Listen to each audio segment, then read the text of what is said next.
नितिन गडकरी की अगर बात करें तो मैं आपको बता दूं कि वो लगातार अपने बयानों के चलते और जो है तो अपने कामों के चलते सुर्खियों में रहते हैं, लेकिन कम ही लाइमलाइट में रहने की वजह सबसे बड़ी मैं आपको बता दूं कि ये है कि वो एक कद्दावर नेता है और भारतीय जनता पार्टी के मौजूदा प्रधानमंत्री के सामने अगर देखा जाए तो उनका कद कई ऊंचा नज़र आता है जिस तरह से उन्होंने काम किए हैं। दूसरी तरफ मैं आपको बता दूं कि कई लोग उनके बातों को और उनके बयानों को लेकर काफ़ी सीरियस हो जाते हैं, तो कई तोतू पोपट और तोते पोपट जिसको हम कह सकते हैं गोदी मीडिया उससे नाराज़ हो जाती है। मैं आपको बता दूं कि नितिन गडकरी ने अभी कुछ दिनों पहले कई बड़े खुलासे किए हैं। इन खुलासों में एक ये भी है, शासक और जो है तो मैं आपको बता दूं कि जनता के बीच का अंतर वो समझाते हुए उन्होंने ये बात कही है। शासक अपने मुखालिफ यानी कि शासक अपने खिलाफ जाहिर की गई सबसे मजबूत राय को भी बर्दाश्त नहीं करता है।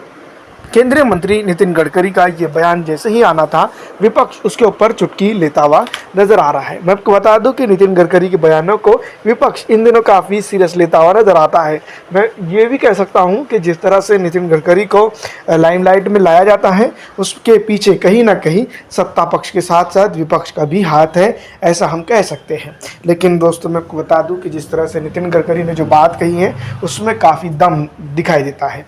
अभी कुछ दिनों पहले उन्होंने ये भी बात कही थी कि उनको प्रधानमंत्री पद का ऑफर दिया गया था, लेकिन उन्होंने इसको स्वीकार नहीं किया। अब देखना यह है कि इस तरह की बयानबाजी करके नितिन गडकरी जो है तो क्या साबित करना चाह रहे हैं। फिलहाल मैं आपको बता दूं कि जिस तरह से उन्होंने शासक और जनता के बीच में बात कही है और इसके बाद से मैं बता दूं कि विपक्ष पूरी तरह से भारतीय जनता पार्टी के प्रधानमंत्री नरेंद्र मोदी को इसका जो है तो सीधा उदाहरण बताता हुआ नजर आ रहा है। आपको क्या लगता है, क्या वाकई में भारत के अंदर शासक जो है तो अपने खिलाफ एक मजबूत राय को भी बर्दाश्त नहीं कर सकता है?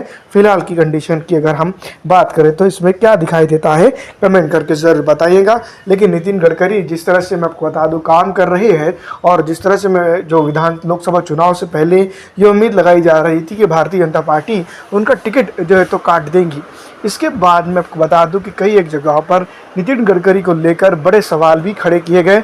उसका सीधा सीधा जवाब जो है तो नितिन गडकरी ने सीधी तौर पर दिया है। फिलहाल मैं आपको बता दूं कि जिस तरह से नितिन गडकरी का वक्तव्य है इसको लेकर जो है तो प्रधानमंत्री नरेंद्र मोदी को जोड़ना विपक्ष के लिए एक राजनीतिक सलाह या फिर राजनीतिक जो है तो मैं बता दूं प्रोपेगेंडा खड़ा करने के लिए एक अच्छी जो है तो मजबूत राय पेश की जा सकती है। आपको क्या लगता है हमें कमेंट करके ज़रूर बताइएगा। फिलहाल दोस्तों इस वीडियो में इतना ही। अगर अच्छी लगती है तो इसको लाइक और ज़्यादा से ज़्यादा शेयर कर दीजिएगा।